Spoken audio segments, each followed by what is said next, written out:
இயேசுவில் எனது அன்பிற்குரியவர்களே, உங்களுக்கு என்னுடைய இதயம் கனிந்த வாழ்த்துக்கள். வணக்கம். அன்பானவர்களே, இன்றைய சிந்தனைக்கு மத்தேயு நற்செய்தி 5வது அதிகாரம் 17-19. திருச்சட்டத்தையோ இறை வாக்குகளையோ நான் அழிக்க வந்தேன் என நீங்கள் எண்ண வேண்டாம். அவற்றை அழிப்பதற்கல்ல, நிறைவேற்றுவதற்கே வந்தேன். ஆண்டவர் இயேசு தொடர்ந்து சொல்லுகிறார், ஒரு சிற்றெழுத்தோ ஒரு புள்ளியோ கூட மாறாது, நிறைவேறியே தீரும்.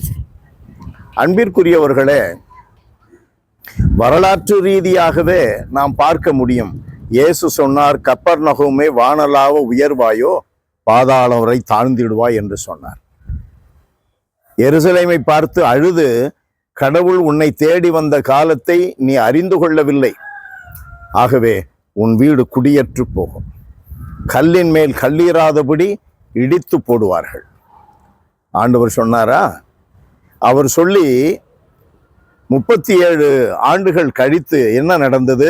தீத்து ராயன் என்ற தளபதி, செசாருடைய தளபதி, அவன் வருகிறான், இராணுவத்தோடு வந்து எருசலேமை தகர்த்தான், கப்பர்நகூமை தகர்த்தான். ஆண்டவருடைய வார்த்தையின்படி இன்றைக்கு இத்தனை ஆண்டுகள் கழித்து 2024 ஆண்டு இன்றைக்கு சென்று பார்த்தால், அன்பானவர்களே, கப்பர்நகூம் அந்த 70வது ஆண்டிலே எப்படி இடிக்கப்பட்டதோ அப்படியே குப்பையாக கிடக்கிறது. எருசலேம் அப்படித்தான். மீண்டும் மீண்டும் கட்டி எழுப்புகிறார்கள். முடியுமா?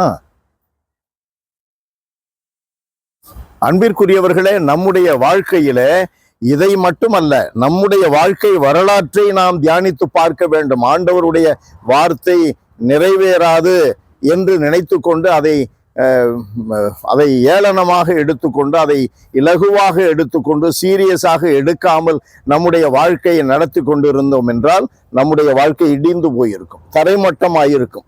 அதை நம்பும் பொழுது, பற்றி கொள்ளும் பொழுது நாம் எழுந்து நின்று இருப்போம். யாருடைய வாழ்க்கையும், யாருடைய வாழ்க்கை வரலாறையும் நாம் கண்டால் அது நமக்கு தெளிவாக புரியும். அன்பானவர்களே, இயேசு இறைவனாக இருக்கிறார். அவர் இடிந்து போனதை கட்டி எழுப்ப வல்லவராக இருக்கிறார். 147வது திருப்பாடலிலே நாம் வாசிக்கிறோம், 2வது வார்த்தையிலே, ஆண்டவரை புகழ்வது நல்லது, ஆண்டவரை துதிப்பது நல்லது, இனிமையானது, ஏற்புடையது. அவர் எருசலேமை கட்டி எழுப்புகின்றார். ஆண்டவருடைய வார்த்தையை கடைபிடித்தால், ஒரு சிற்றெழுத்து ஒரு புள்ளி கூட விடாமல் கடைபிடித்தால் நம்மை கடவுள் கட்டி எழுப்புவார்.